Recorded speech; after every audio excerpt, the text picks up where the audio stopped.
Hey class, Dr. Nisley here, introducing week 3 to you from our course in Luke and Acts. This week we'll be discussing salvation as it's found in these two books. It's a good and a worthwhile thing for us to make sure that we understand as we teach and lead our churches.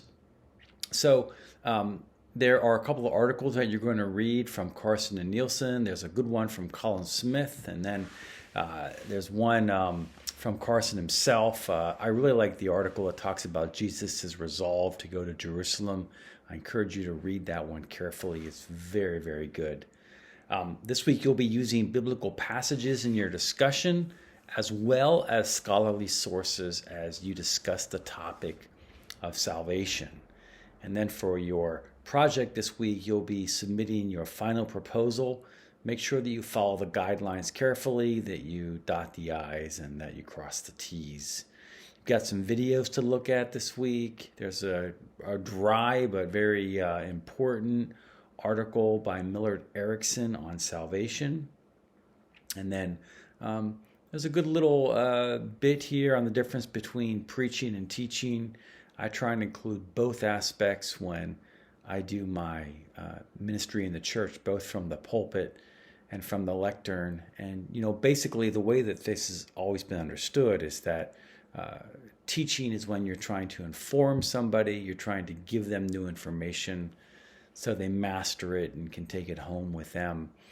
But preaching has a motivational aspect to it, and it also has an aspect where you're trying to convince someone of something.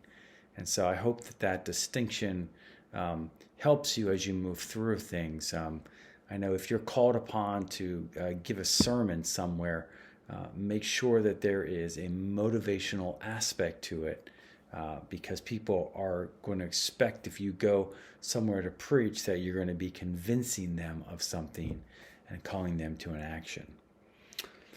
Well, I hope this helps. And if you have any questions or anything, please be sure to give me a call.